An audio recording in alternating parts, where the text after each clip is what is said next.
And so what this is basically the version history and of the document.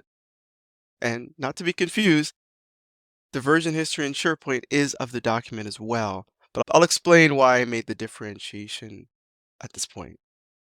Okay, so SharePoint basically allows you to converge on documents and information in single point of truth.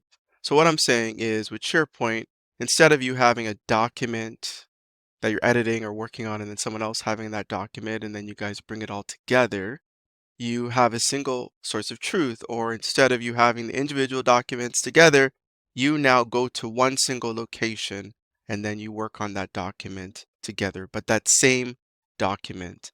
And that's basically what SharePoint is. You're just, instead of having documents being sent all over the place via email, things like that, which is what we do a lot these days, we now converge. And so we have links and we provide links and different types of links, external links, private links, links all over the place. But the point is the links are keeping the document and information central. So the reason why I bring all that up is because we're talking about versioning, and versioning becomes very important when you have that single source of truth. So versioning in SharePoint, how to do it, you simply go to your document library. So I have my document library here, and then you can either click into the document and then click on version history, and then it'll show you the version history of that document. Or you can click on the contextual navigation bar, and then again, you can see the version history is there as well. But that's not all. There's also another type of versioning that's available within the Office web app of that document as well. So if we go to, say, our Excel document, and then we go up here, we could also see version history. And so what this is basically the version history and of the document. And not to be confused, the version history in SharePoint is of the document as well. But I'll explain why I made the differentiation at this point. Moving along, if you click into, with respect to the versioning in Office Web App, if you click into versioning where I'm at right now, you can get a quick glimpse of what's changed and things within the actual document, the changes in the document. So you can preview what the changes are within from different versions of the document.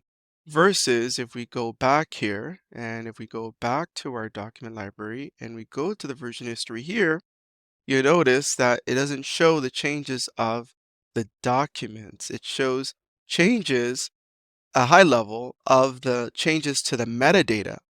So as you can see here from version 2 to version 3, I updated the properties of this document. And so here are the changes. But it doesn't mean that it's not capturing all the changes within the document as well. The only problem is that you have to actually either restore that version to see the changes actually in that version, or you can, download it. You can, download a copy of it. If you click on the link, it'll allow you to download a copy of that version. And then when you do that, then you would have a local copy of it that's disconnected from SharePoint, and then you can see the contents of that older version. So a little bit strange, but nonetheless, it's something that you can do and see the version history if you want. So the interesting thing is that here it'll only show you the properties. And even if you go to view, it'll just show you the properties of the changes. So it's a little kind of useless unless you're leveraging the views a lot within your organization. But that's versioning in a nutshell. So once again, you have versioning in SharePoint, which basically saves all the different changes that are happening in that document. And then you also have versioning that you can access from within the Office web app. And again, that versioning is the same thing, but this one allows you to get a glimpse of what that other version of that document looked like, as opposed to in SharePoint directly, you'd have to download it. Okay, so I just wanted to quickly highlight that, go over that. Again, I have a course that I do and talk about all this stuff in so much more detail, but I just wanted to get it out there as something really quick. All right, so thank you. Hopefully you enjoyed it.